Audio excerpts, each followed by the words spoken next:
Hello everyone, it's Laura here and welcome back to my YouTube channel. For today's card I used a digital stamp by Some Odd Girl, which I colored with my Spectrum Noir markers. The video for today would be about the coloring of this image, so it might be a little bit longer than usual, but I hope this will be useful to you guys. To begin with, I printed my image on some Nina Solar White cardstock because this is a good paper to use when you want to color with your alcohol markers. I am coloring the image as if the light source comes from the top right corner, so my shadows will be localized on the bottom left part of the image. And as you see, I'm not starting with my darkest color, but on the contrary, I'm using my lightest shade, so what will be my highlight color, to sort of mark the areas that I think will be in the shadow. This has two effects. On the one hand, it saturates the paper with color so that the blend will be smoother, and on the other hand, it allows me to check my assumptions on the placement of the shadows, because, if I had started with my darkest shade and laid down somewhere and then realized that that area is supposed to be a highlight area, I wouldn't be able to fix it afterwards. Whereas this way, I have some room to, fix mistakes and check that my assumptions are correct. And again, because this is a mid-tone shade, I can sort of extend the shadows a little bit if I think I was a little bit too conservative with my lightest shade, and add details as I'm doing here on the right eye of no, that's the left eye, Laura, that's the left eye. Anyway, so you can see I'm going over all the areas and sort of tuning in the shape and the extent of the shadows. And I can, this way go ahead and keep coloring until I get to my darkest shade. For the color combination for the skin and the hair, I'm using actually a color scheme that is offered as part of the free marker class at the Kit and Clowder website. I am part of the Kit and Clowder Facebook group. I'm not associated with the website, but Alice, the owner of Kit and Clowder, is very, very nice. She's very encouraging of all the members of the group. And as I said, she's offering coloring classes, and among those, this free marker class where you can find lots of color combinations, whether you use Spectrum Noir markers or Copic markers. So I just wanted to tell you guys about it in case you didn't know. Here I'm coming in again with my third darkest shade. This is sort of the penultimate shade I'm using. I only have one last darker color to use for the skin. And I'm being a little bit more conservative as to the extent of the areas that I color. What you want to, watch out for, keep in mind, be aware of when you're shading something is the shape of the image, of course. Your shadows have to follow the shape of your image if you want the shading to look natural. So in this case, I am shading the head, and that looks more or less like a sphere. So that's how I'm shading it as if it was a sphere. And the next thing that you want to keep in mind is if there is an object that is gonna block the light. So if something is standing in front of your image, in this case, for the head, it would be the hair. So as you see in the top of, in the top part of the head, you have some cast shadows from the hair. Also, because I didn't have I didn't have the darkest shade in the color scheme that I mentioned before, I'm using this TN7, which is a bit darker than the color that was suggested by the color scheme. So instead of laying it down directly to my paper, I'm using this tip-to-tip technique. So you can see that even if you don't have all the markers, you can probably find a way around it. Of course, I'm being even more conservative with my darkest shade because, I don't want the image to be too dark in the end. And I wanted to spend a couple of words on the shading of the legs, in particular of the left leg, because for me it was a little bit tricky to figure out how to do it. So what I do when I'm not sure how to shade an image is I try to split it into, to divide the image into simpler parts. So what is this leg made of? I'm talking about the right leg at the moment. The thigh will be sort of a cylinder, but you have the knee in front of you, and that part would be flat. And then you have the lower part of the leg that's curved behind. And that is covered by most of the body, so that part will be the part that is darkest. So I started from there. I first laid down the shadow on the, on the what's it called? The lower leg. I don't know exactly. And then that part was done. As I said, because the knee is sort of facing you flat, that part would be the lightest. And then you have to create sort of a gradient from the knee towards the hip that gets progressively darker. So to translate all this talking into coloring, basically what I did to render this part with the knee and the beginning of the thigh is I left this sort of ovally shape lighter. And at this stage, I'm coming back in with my, midtones. So when I color with my Spectrum Noir markers, I start from my lightest shade, as I said, I lay down where I think the shadows will be. I then keep building the shadows with the midtones and until I finally get to the darkest shade, and then I go back from the darkest to the lightest. And the areas that you still see white in the image are the areas that I think will be the highlight areas. So the parts of the image that I want to stay lightest. These areas will only be covered right now, actually, once I switch to my lightest shade and I fill in the highlights. This way I'm sure that I, preserve my highlights and keep a nice contrast in the image. And of course, if at this stage I feel like there isn't enough contrast in the image, I can still come back with my darkest markers and deepen the shadows a little bit. And you'll actually see me do that in a minute.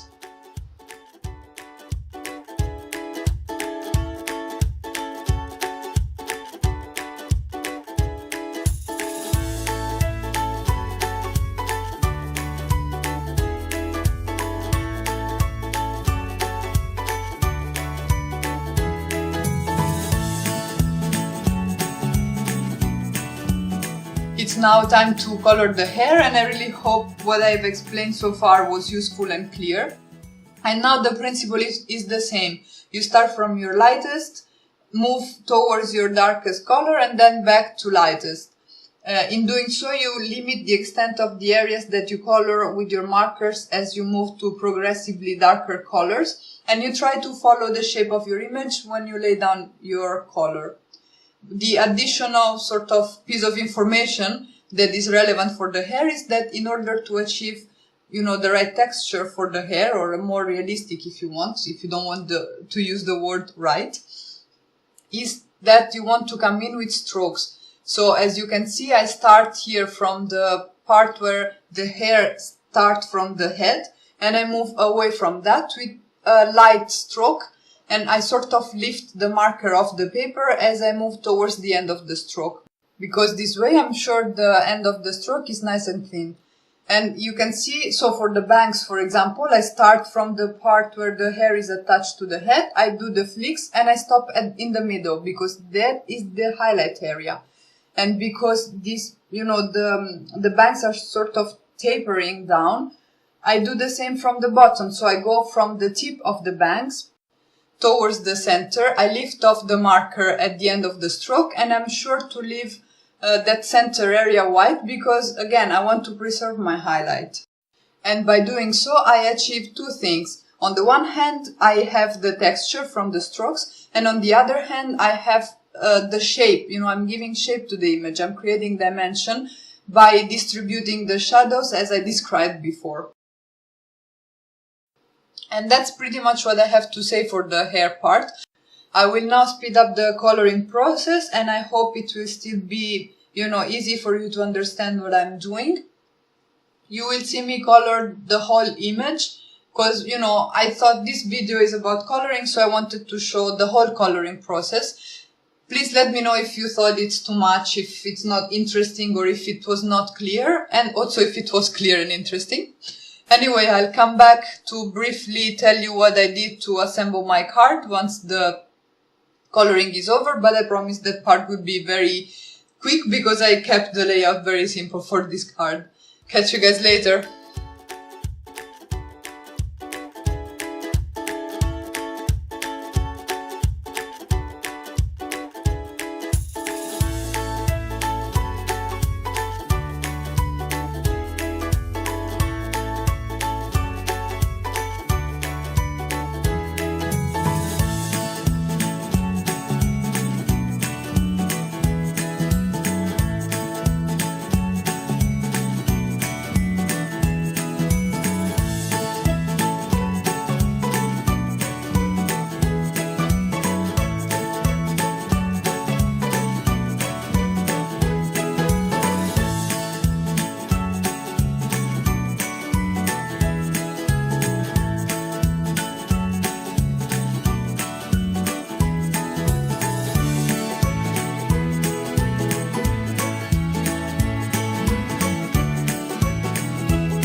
At this point the coloring is over, and as you can see I already cut a scalloped frame from some white cardstock using my favorite things dies, and I am also marking the inside of that edge on my cardstock.